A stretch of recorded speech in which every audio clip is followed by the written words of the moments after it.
Mi hermana me llamó basura no deseada y me desinvitó de su boda. ¿Mencioné que dejé la universidad para criarla? Son las 5 de la mañana y aquí estoy, en pijamas, mirando como mi hermana menor, Megan, se escabulle de la casa como una adolescente rompiendo el toque de queda. Pero tiene 24 años y se va con las maletas llenas y un boleto solo de ida a la ciudad de la traición. Pero retrocedamos un poco, ¿de acuerdo? Soy una mujer de 27 años y durante los últimos 8 años he estado jugando a ser mamá para mi hermanita. ¿Por qué? Porque nuestros padres decidieron abandonar temprano este mundo en un accidente de auto horrible. No me malinterpretes, los amaba en esa forma complicada en que amas a las personas que te criaron, pero también te hicieron la vida imposible. Verás, mamá y papá no estaban compitiendo precisamente por el premio a los mejores padres del año. Eran más como sargentos de instrucción con una Biblia y un manual sobre cómo aplastar el espíritu de tu hija. Yo fui su primera víctima, hija. Y vaya que se lo tomaron en serio. Nada de ropa colorida, nada de llevar el cabello suelto, nada de chicos, nada de diversión. Ni siquiera podía beber agua de una botella sin recibir una mirada fulminante. Mientras tanto, la pequeña Megan era su ángel precioso que nunca hacía nada mal. A pesar de todo eso, cuando ellos murieron, yo di un paso adelante. Dejé todo, mis sueños universitarios, mi beca, mi oportunidad de ser libre, todo para asegurarme de que Megan tuviera una oportunidad de tener una vida normal. ¿Y cómo me lo agradece? Planeando una boda secreta y luego soltándome la bomba, no estás invitada, eres basura no deseada, justo cuando salía por la puerta. Ah, y no mencioné que está vendiendo la casa que nuestros padres le dejaron. Al parecer, tengo que desalojar lo antes posible para que ella pueda cobrar. Así que aquí estoy, de Edith, sin título universitario, sin trabajo. Bueno, tengo un trabajo, pero ser secretaria no era exactamente mi trabajo soñado. Y ahora, aparentemente sin hogar. Todo porque pensé que la familia significaba algo. Pero no, al menos no para Megan. Pero ¿saben qué? Ya terminé de ser la alfombra que todos pisotean. Cancelé las flores lujosas de su boda y al cantante del que estaba tan emocionada. Entonces, ¿soy la mala por finalmente defenderme? ¿O debería haber sonreído y despedido a mi querida hermana mientras se iba al atardecer, dejándome en el polvo? Quédense por aquí, porque esta historia apenas comienza. Y créanme, empeora antes de que se vuelva, bueno, diferente. Crecer en la casa de los horrores, también conocida como mi hogar de la infancia, era como vivir en una extraña combinación entre el cuento de la criada y niños y coronas. Mamá y papá eran los directores de este espectáculo de pesadilla, conmigo como el saco de boxeo y Megan como la niña de oro. Imagínate ser una adolescente en los 2000 y tu armario consiste en conjuntos que harían que una monja pareciera una modelo de Victoria's Secret. Nada de ropa colorida, porque al parecer, cualquier cosa más brillante que el beige era una invitación abierta para que los chicos me acosaran en el acto. Ni pensar en mostrar un tobillo o, mis clavículas. Mis largos y hermosos cabellos aparentemente eran el arma definitiva de seducción masiva. Mamá casi tenía un aneurisma si me atrevía a soltarme el cabello en público. Atraerás a los chicos, gritaba, como si mi cabello tuviera algún tipo de poder mágico para invocar chicos. Ahora hablemos del infame campamento de, como ser una dama, cortesía de mi querida madre. Cruzar las piernas. Listo. Caminar con un libro en la cabeza. Por supuesto. Beber agua. Oh, eso era todo un espectáculo. Dios no permita que bebiera directamente de una botella como una salvaje. No, tenía que dominar el arte de verter agua en un vaso sin hacer ruido y luego beberla delicadamente como si estuviera tomándote con la reina. Y ahí estaba yo, con 14 años, desesperada por encajar con mis amigas, solo una vez. Ellas todas usando faldas lindas, riéndose sobre chicos y siendo adolescentes normales. Yo, sudando a mares en mi falda de mezclilla hasta el tobillo y un suéter de cuello alto, en junio, ojo. Me sentía como una viajera en el tiempo del siglo XIX. Así que me las arreglé para colar una falda en mi mochila. Nada escandaloso, solo una falda sencilla hasta la rodilla. El plan era cambiarme en la escuela, tomar algunas fotos con mis amigas y cambiarme de nuevo antes de volver a casa. Pero una señora chismosa de la iglesia nos vio y, en lugar de ocuparse de sus propios asuntos, decidió jugar a ser la policía de la moralidad. Mi mamá se transformó en una versión de Cersei Lannister. Me hizo arrodillarme sobre arroz crudo durante 4 horas. ¿Alguna vez has intentado eso? Es como arrodillarse sobre cuchillos diminutos. Al final, estaba llorando, mis rodillas sangraban y estaba casi segura de que nunca podría volver a caminar. Mi papá, para no quedarse atrás en las Olimpiadas de Peores Padres, decidió que la cena era demasiado buena para una desvergonzada. Así que me fui a la cama con las rodillas sangrando y el estómago vacío. Ah, y no olvidemos la cereza en el pastel, la amenaza de quitarme la puerta de mi habitación. Dejé de hablar con esas amigas más rápido que un mal match en Tinder que te pide la información de tu tarjeta de crédito. El miedo a hacer nuevas amigas se me pegó como chicle en el zapato. Durante años fui la chica rara y callada que nunca salía con nadie.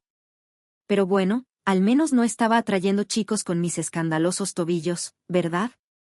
Ahora hablemos de la olla a presión académica en la que vivía. La idea de mamá de un «buenos días» era despertarme al amanecer para una buena dosis de adoctrinamiento, quiero decir, estudio, y que Dios me ayudara si no podía recitar la tabla periódica al revés mientras estaba parada en un pie.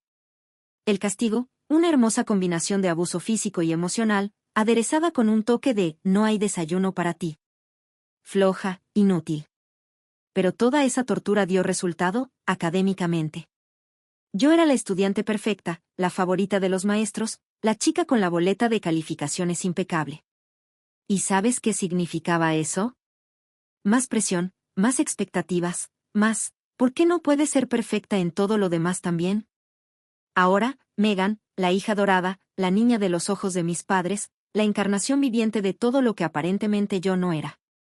Desde el momento en que nació, estaba claro que Megan tendría una infancia completamente diferente a la mía. Mientras yo esquivaba granadas emocionales y caminaba sobre cáscaras de huevo, Megan era bañada con amor, afecto y, agárrate, con algo que yo nunca tuve, crianza real. Al principio pensé que quizá mis padres finalmente se habían dado cuenta de sus errores y decidieron hacerlo mejor en la segunda ronda. Pero no, simplemente les gustaba más ella. ¿Por qué?, preguntas.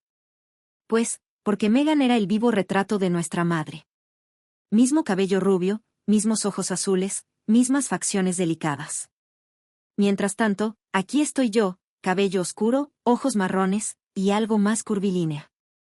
En otras palabras, todo lo que mi madre no era y todo lo que ella despreciaba de sí misma. Así que, mientras Megan recibía elogios solo por existir, a mí me criticaban por el simple hecho de respirar. Mamá me señalaba y pinchaba cualquier parte de mi cuerpo, como si el más mínimo pedazo de carne fuera una ofensa personal para ella. Cuando tenía tu edad, decía, convenientemente olvidando que probablemente mentía, era la chica más delgada de mi clase. Tienes que cuidar tu figura. De repente, mis comidas parecían algo que alimentarías a un conejo particularmente exigente. Sin aceite, sin sal, solo vegetales tristes y proteínas magras que sabían a cartón. Mientras tanto, el plato de Megan estaba lleno de todas las cosas ricas. Era como un extraño juego de twister conversacional donde todos los caminos llevaban a la perfección de Megan y mi insuficiencia. Y déjame decirte, es maravilloso para la autoestima de una chica escuchar día tras día que su único valor radica en lo mucho que se parece a su madre. Pero, aparentemente, destruir mi autoestima no era suficiente. No. Mamá tenía que asegurarse de que yo supiera que todo mi valor como ser humano estaba atado a mi capacidad de conseguir un marido. Tienes que verte presentable, decía, mirándome como si fuera un experimento científico particularmente decepcionante. Ningún hombre quiere una esposa descuidada. Terminarás siendo una solterona si no tienes cuidado. Sí, porque a la madura edad de 16 años, mi principal preocupación debería ser evitar quedarme soltera, sin importar la educación, el crecimiento personal o, no sé, ser una adolescente normal. Ahora, hablemos de la era de los concursos de belleza, ¿de acuerdo? Tener una hija a la que criticar no parecía suficiente para mi mamá. Necesitaba compartir la alegría de la inseguridad paralizante con Megan también. Todo comenzó cuando Megan estaba en 5º grado. Mamá decidió que lo que toda niña de 11 años necesita es ser exhibida con maquillaje y tacones para el juicio de extraños. Megan, siendo la niña tímida e introvertida que era, no quería saber nada de eso. Pero en nuestra casa, lo que mamá quiere, mamá consigue. Así que ahí estaba Megan, temblando como una hoja, obligada a desfilar en el escenario. Y, adivina qué. Ganó. Y ahí, amigas y amigos, comenzó el principio del fin. Desde ese momento, mi mamá se obsesionó con los concursos de belleza. Cada fin de semana era otra competencia, otra oportunidad para que Megan demostrara su valor a través de su apariencia. Mi papá, siempre dispuesto a apoyar, también estaba de acuerdo con la idea. ¿Por qué? Porque estos concursos ofrecían premios en efectivo, y nada demostraba mejor el cariño que aprovecharse de ello por dinero. Pero aquí es donde todo se torna oscuro.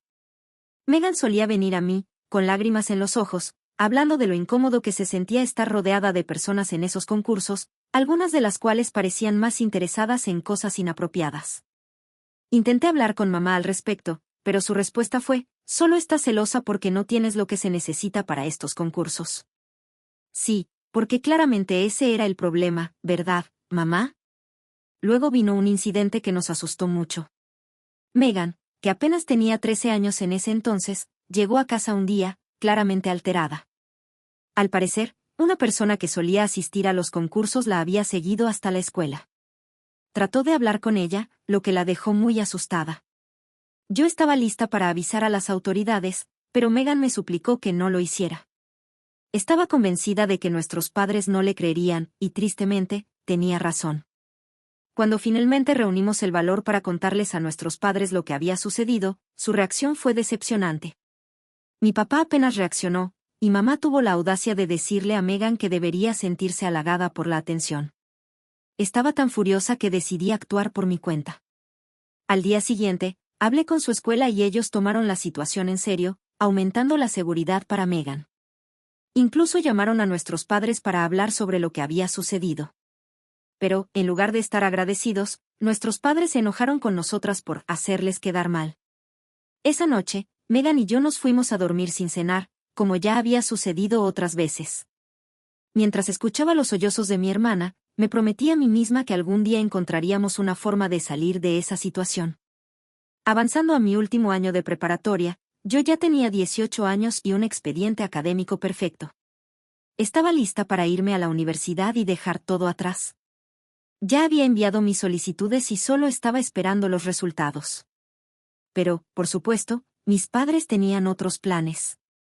Un día, mamá vino con una gran sonrisa y me dijo que me habían encontrado un esposo. Se trataba de un hombre mayor de nuestra comunidad religiosa, y según ellos, era perfecto para mí. Pensé que era una broma, pero al parecer, ya lo habían discutido con él. Cuando me negué, se sorprendieron como si hubiera hecho algo terrible. La decepción, el chantaje emocional, las advertencias de que nunca encontraría a un hombre tan bueno como este. Era como un álbum de grandes éxitos de manipulación emocional, pero me mantuve firme. Iba a salir de allí y ningún chantaje emocional me iba a detener. Me enfoqué en mis solicitudes para la universidad y hasta conseguí un trabajo de medio tiempo para ahorrar algo de dinero. Gran error. En el momento en que mi papá se dio cuenta de que estaba ganando mi propio dinero, decidió que tenía que empezar a pagar renta. Porque eso es totalmente normal, ¿verdad? Cobrarle alquiler a tu hija que está en el último año de preparatoria. Pero pagué cada centavo, porque sabía que era mi boleto de salida. Cada dólar que entregaba era un recordatorio más de por qué necesitaba irme. Las semanas se convirtieron en meses y algo extraño empezó a suceder, o mejor dicho, a no suceder. No llegaban cartas de aceptación universitaria, ni siquiera cartas de rechazo, solo silencio. Sabía que algo estaba mal. Yo era una de las mejores estudiantes. Incluso si no me aceptaban en todas partes, debería haber recibido alguna respuesta. Y luego, una mañana fatídica, sorprendí a mi mamá con las manos en la masa, escondiendo el correo del buzón en su armario. Esperé a que se fuera para su sesión semanal de chismes, estudio bíblico. Y entonces investigué. Y ahí estaban, cartas de aceptación, ofertas de becas, mi boleto a la libertad, escondidas en el armario de mi madre como si fueran revistas sucias. No creo haberme movido tan rápido en toda mi vida. Llamé a la universidad en el acto, acepté su oferta y acordé enviar todos mis documentos. Digamos que, por supuesto, las cosas se descontrolaron cuando mamá se dio cuenta de que su pequeño plan había sido frustrado. Ni siquiera trató de negarlo. No. En su lugar, fue directo al ataque. Dijo que la universidad era malvada. Es donde las chicas buenas se arruinan. Me dijo que debía quedarme en casa, encontrar un buen chico y empezar a tener bebés. Como una buena y sumisa yegua de cría. Me mantuve firme, le dije que me iba, le gustara o no, y fue entonces cuando papá intervino. Si estaba tan decidida a arruinar mi vida, dijo, entonces lo haría sin su apoyo. Tenía que vaciar mi cuenta bancaria, entregar cada centavo que había ahorrado y largarme de su casa. Así de simple. A los 18 años, me quedé sin hogar. ¿Sabes quién no dijo ni una palabra durante todo esto? Megan, mi hermana menor, a quien había estado protegiendo todos estos años, se quedó allí en silencio mientras nuestros padres me echaban a la calle. Fui a pedirle ayuda a mi pastor, esperando otra conferencia moral. Pero, por una vez, la suerte estuvo de mi lado. Estaba horrorizado por lo que había sucedido y me conectó de inmediato con un refugio local. No era el sueño universitario que había imaginado, pero era un comienzo. Durante los meses siguientes, viví en ese refugio, trabajando todas las horas que podía, ahorrando cada centavo. Fue difícil, muy difícil. Pero cada vez que sentía ganas de rendirme, me recordaba por qué estaba haciendo esto: libertad, un futuro, una vida que fuera mía. La noticia corrió por todo el pueblo sobre lo que había pasado. De repente, la imagen de familia perfecta que mis padres habían cultivado empezó a desmoronarse. La gente estaba impactada, disgustada. Incluso mi pastor les dijo unas cuantas verdades, dejándoles muy claro lo que pensaba sobre sus habilidades como padres. Y luego, como un reloj, volvieron arrastrándose. Oh, cuánto lo sentían por haber reaccionado exageradamente. ¿No querría volver a casa? Papá incluso endulzó la oferta. Solo tendría que pagar una pequeña cuota de renta. ¿Qué tan generoso, no? Les dije, en términos que antes me habrían ganado un buen lavado de boca con jabón, exactamente donde podían meterse su oferta. Preferiría dormir en la calle antes que bajo su techo otra vez. Y, ¿sabes qué? Lo decía en serio, cada palabra. Para cuando finalmente me fui a la universidad, era una persona diferente. ¿Asustada? Sí. ¿Insegura sobre el futuro? Definitivamente. Pero libre, finalmente, gloriosamente libre. Cuando subí a ese autobús hacia la universidad, me hice una promesa. Iba a vivir mi vida bajo mis propios términos. Nada más de vivir para complacer a otros. Nada más de dejar que alguien más definiera mi valor. Primera actualización, estaba viviendo mi mejor vida en la universidad. Bueno, lo mejor que se puede cuando tienes 2 trabajos, sobrevives a base de ramen y tratas de condensar 4 años de desarrollo social normal en un solo semestre. Luego, en medio de una sesión de estudio particularmente intensa, mi teléfono comenzó a explotar. Número desconocido. Era una enfermera del hospital en mi ciudad natal. Nuestros padres habían tenido un accidente. Ahora, me encantaría decirte que mi primer pensamiento fue preocupación por su bienestar, que me sentía abrumada por el perdón y la angustia. Pero no, mi primer pensamiento fue Megan, porque por mucho que intentara cortar los lazos con mi pasado, no podía quitarme a mi hermanita del corazón. Estaba buscando desesperadamente un boleto de autobús para regresar a casa en plena noche, rezándole a cualquier deidad que pudiera estar escuchando que Megan estuviera bien.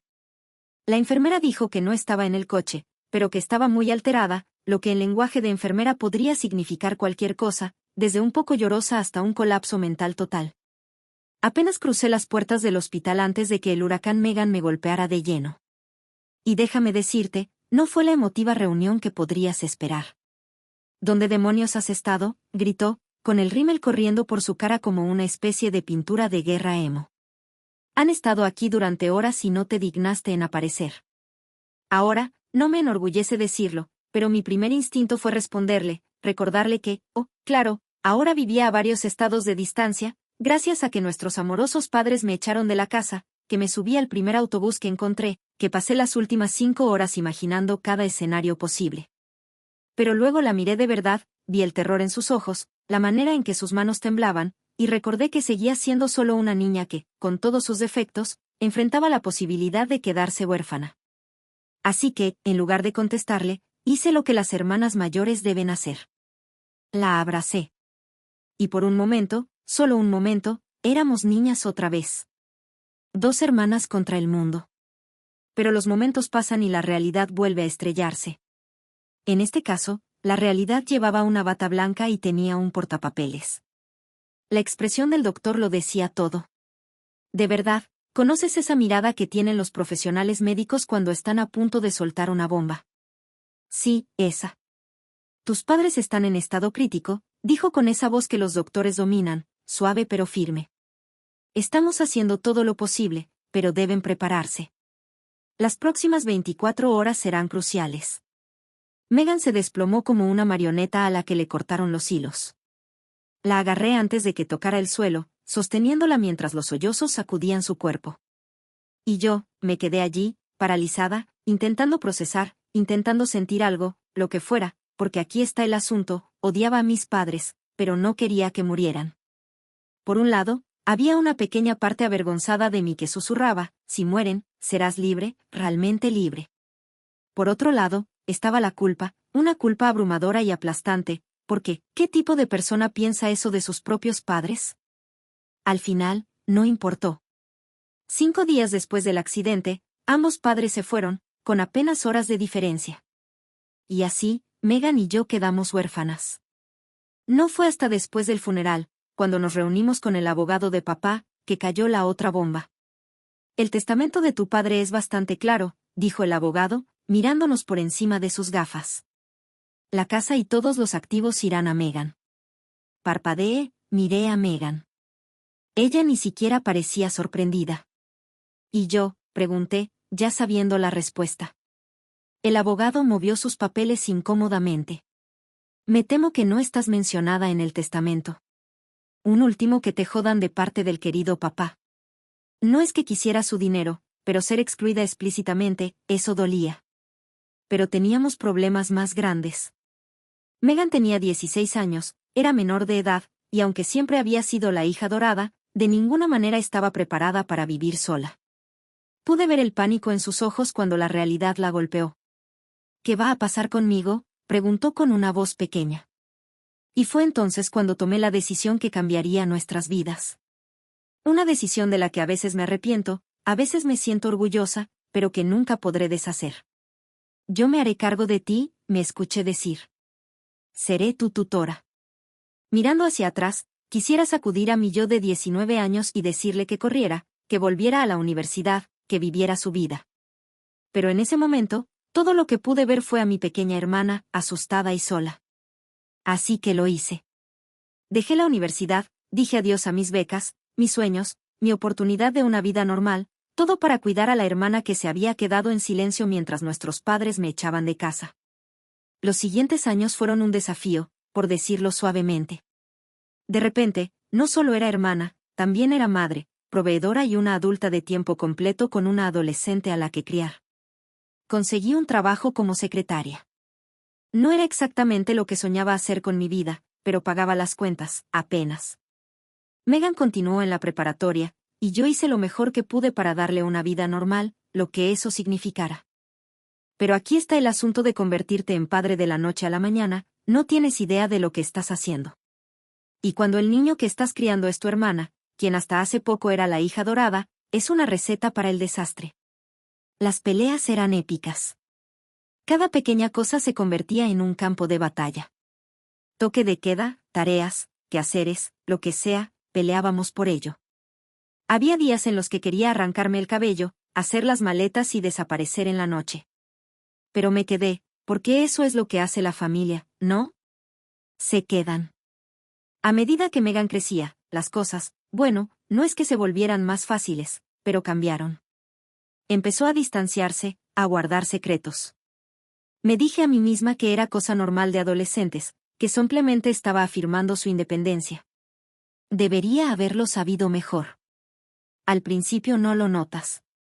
Megan llegando más tarde de lo habitual, susurrando por teléfono cuando pensaba que no la escuchaba. Nada importante, nada concreto a lo que pudiera señalar. Pero había un cambio en el aire, un giro en nuestra relación que no podía definir del todo. Lo recuerdo claro como el día. Megan, toda arreglada, prácticamente saltando de emoción. Yo, exhausta después de otro largo día de trabajo, intentando reunir la energía suficiente para interesarme en lo que fuera que iba a compartir sobre sus dramas de la escuela. Me voy a casar, soltó de repente, con los ojos brillando. Parpadeé una vez, 2 veces, convencida de que debía haber escuchado mal. ¿Qué dijiste? Y luego todo salió a la luz. Llevaba años saliendo en secreto con un chico. Estaban enamorados. Era perfecto. Se iban a casar y vivirían felices para siempre. Mi hermanita, por la que había sacrificado todo, había estado viviendo una vida secreta justo bajo mis narices. Pero eres tan joven, logré balbucear.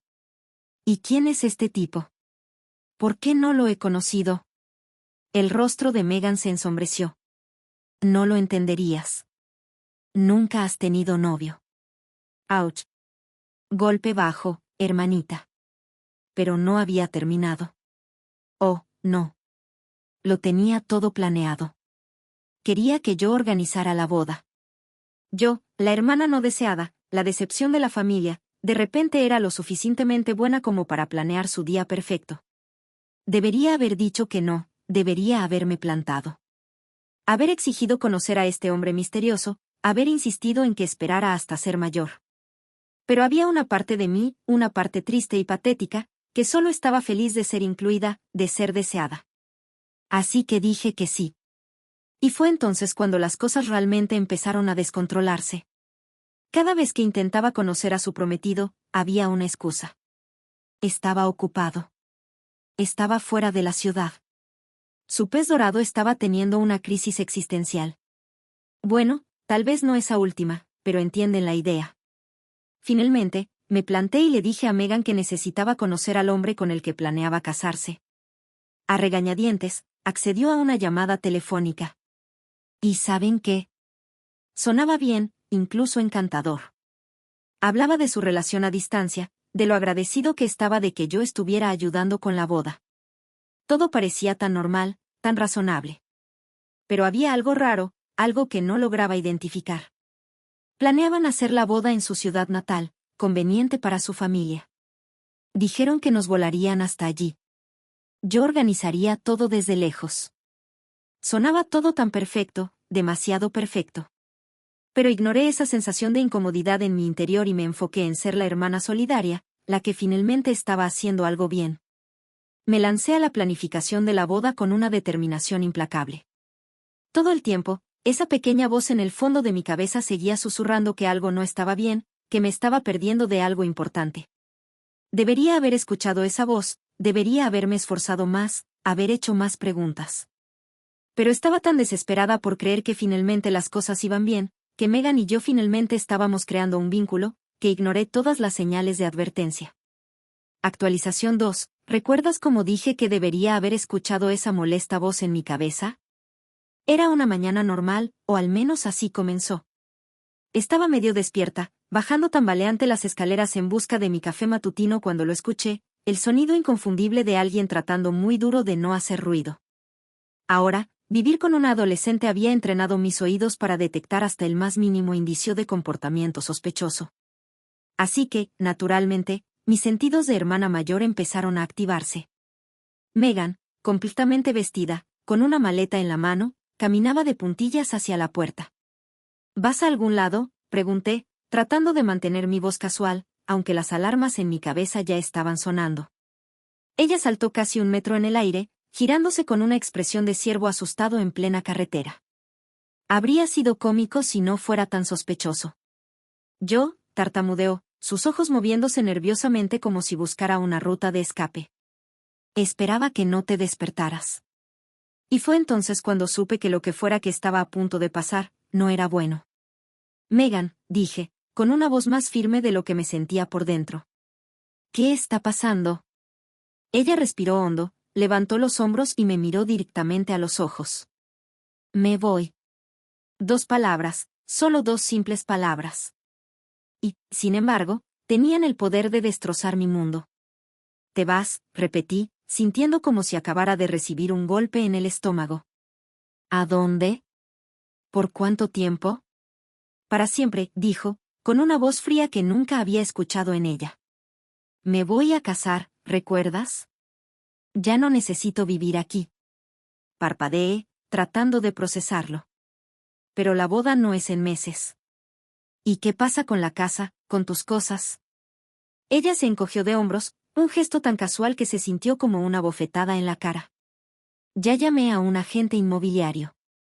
Se encargará de vender la casa. En cuanto a mis cosas, otro encogimiento de hombros. Ya tengo lo que necesito. Me sentí como si estuviera en una especie de pesadilla retorcida. Esto no podía estar pasando, no después de todo lo que habíamos pasado, no después de todo lo que había sacrificado. Megan, dije, odiando cómo mi voz se quebró, necesitamos hablar de esto. No puedes simplemente irte así. ¿Y qué pasa con? No hay nada de qué hablar. Me interrumpió, su voz cortante. He terminado de vivir aquí. He terminado con esta vida, y he terminado contigo. Retrocedí como si me hubiera golpeado físicamente. ¿Terminaste conmigo? Megan, soy tu hermana. Te crié. Lo dejé todo por ti. Y fue entonces cuando ella se echó a reír, una risa fría, amarga, un sonido que nunca le había escuchado antes. Dejaste todo por mí, se burló. Por favor, llevas años usando eso en mi contra. La pobre hermana santa, sacrificándose por la desagradecida de mí. ¿Sabes qué? Yo nunca te pedí que hicieras eso. Nunca quise que lo hicieras. Cada palabra era como un cuchillo que se retorcía más y más profundamente. Sentí que las lágrimas empezaban a acumularse en mis ojos, pero las parpadeé rápidamente. No iba a llorar, no ahora. Pero la boda, logré decir entrecortadamente. He estado planeando todo. Pensé que tú. Pensaste que, se burló. ¿Qué serías parte de esto? Por favor, no estás invitada. Nunca ibas a estar invitada. La miré sin comprender. ¿Qué quieres decir con que no estoy invitada? Soy tu hermana. Soy toda la familia que te queda. ¿Familia? Escupió la palabra como si le supiera mal. No eres familia. Eres solo la basura no deseada, ¿entiendes? Siempre lo fuiste para nuestros padres. Y para mí, nunca te consideré mi verdadera hermana. Megan miró su reloj, con una expresión impaciente. Tengo un taxi esperando. No tengo tiempo para tus dramatismos. Solo vete, ¿vale? La casa necesita ser vendida. Y con eso, se dio la vuelta para irse. Así de simple, como si estuviera saliendo de una tienda, no como si estuviera abandonando a la única familia que le quedaba. Megan, la llamé, odiando lo desesperada que sonaba mi voz. Por favor, no hagas esto. Ella se detuvo en la puerta y, por un momento, solo por un momento, pensé que tal vez cambiaría de opinión. Pero cuando se giró, sus ojos estaban fríos. No me contactes de nuevo, dijo. Lo digo en serio. Esto es un adiós. Y entonces se fue. La puerta se cerró detrás de ella con una sensación de final, como si fuese la campana de muerte. Me derrumbé ahí mismo en el pasillo, llorando como si me estuvieran arrancando el corazón. Porque, de alguna manera, lo estaban haciendo. Todo lo que había hecho, cada sacrificio que había hecho, cada sueño que había abandonado, todo había sido por ella. Y me lo había arrojado en la cara como si no significara nada. No sé cuánto tiempo estuve ahí llorando hasta que ya no me quedaban lágrimas. Pero eventualmente, algo dentro de mí cambió. La tristeza seguía ahí, una herida abierta en mi pecho. Pero junto a ella, había algo más, ira. No, más que eso, rabia. Me levanté del suelo, me limpié la cara y tomé una decisión. Si Megan quería cortarme de su vida, bien. Pero no iba a permitir que tuviera la satisfacción de lastimarme una vez más. Me dirigí al teléfono y marqué el número de la florista para la boda. Hola, dije, con una voz firme a pesar de la tormenta que sentía por dentro. Necesito cancelar un pedido. Una por una, llamé y cancelé cada uno de los servicios que había organizado para la boda, las flores, la música, el catering, todo desaparecido con unas pocas llamadas telefónicas. Sabía que habría consecuencias. Sabía que Megan estaría furiosa cuando se enterara. Pero, ¿sabes qué? No me importaba. Y justo a tiempo, apenas una hora después, mi teléfono explotó. El nombre de Megan apareció en la pantalla junto con una avalancha de mensajes de texto. Dejé que sonara, dejé que los mensajes se acumularan.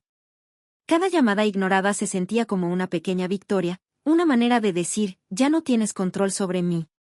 Finalmente, después de lo que pareció ser la 100ª llamada, contesté. Hola, Megan, dije, con una voz tan fría como la suya había sido antes. El grito que vino a través del teléfono podría haber roto vidrio. Despotricó, gritó, amenazó. ¿Cómo te atreves a cancelar los servicios de mi boda? ¿Tenía idea de cuánto le iba a costar esto? ¿Cómo podía ser tan egoísta? Esperé hasta que se quedó sin fuerzas y luego hablé. ¿Ya terminaste?, pregunté, sorprendida de lo tranquila que sonaba mi voz. Terminé, balbuceó. Apenas estoy comenzando. Lo has arruinado todo. No, Megan, dije, sintiendo una extraña sensación de paz invadiéndome. Tú lo arruinaste todo cuando decidiste desechar a la única familia que te quedaba. Cuando me llamaste basura no deseada, cuando dejaste claro que todos mis sacrificios no significaban nada para ti. Pero empezó a hablar. Pero la corté de inmediato. Nada de peros. Hiciste tu elección. Ahora te toca vivir con las consecuencias. No me vuelvas a llamar. No me escribas. Para mí, ya no tengo hermana. Y con eso, colgué, bloqueé su número, la eliminé de mis redes sociales, corté todos los lazos que pude imaginar. Empaqué mis cosas, encontré un departamento barato al otro lado de la ciudad y me mudé de la casa que contenía tantos recuerdos dolorosos. Me volqué en el trabajo, en construir una vida que fuera completamente mía. Me encantaría decir que ahí termina la historia, que seguí adelante, construí una vida fabulosa y nunca miré hacia atrás. Pero la vida rara vez es así de simple, ¿verdad? Aproximadamente 3 meses después de la gran ruptura con mi hermana en 2024, recibí otra llamada. Esta vez, no era Megan. Era su prometido. Admito que mi primer instinto fue ignorarla, pero la curiosidad me ganó. Respondí, preparándome para más gritos, más acusaciones. En su lugar, lo que recibí fue una disculpa. Lo siento mucho, dijo, con una voz cargada de lo que parecía un arrepentimiento genuino. No tenía idea. Megan me mintió sobre todo. Y entonces, todo salió a la luz. Como Megan había tejido una red de mentiras, presentándose como la pobre hermana abandonada y a mí como la cruel y controladora. Como lo había manipulado, usándolo para escapar de una vida que había llegado a detestar. Cancelé la boda, dijo. No podía casarme con alguien a quien ni siquiera conocía. Gracias por decírmelo. Gracias, dije finalmente, pero creo que necesito estar fuera de todo esto, de Megan, del pasado, de todo. Él lo entendió. Nos despedimos y así quedó. Otro capítulo cerrado. No voy a mentir y decir que ya lo superé del todo. Un trauma así no desaparece simplemente. Pero estoy aprendiendo a amarme, a valorar mis propios sueños y deseos. Así que brindo por los nuevos comienzos, por las segundas oportunidades y por la familia que elegimos para nosotros mismos. Brindo por la sanación, por el crecimiento y por el hermoso caos que es la vida. Y, sobre todo, brindo por ti, querido lector. Sea lo que sea por lo que estés pasando, cualquier batalla que estés librando, lo tienes. Créeme, si yo pude superarlo, tú también puedes.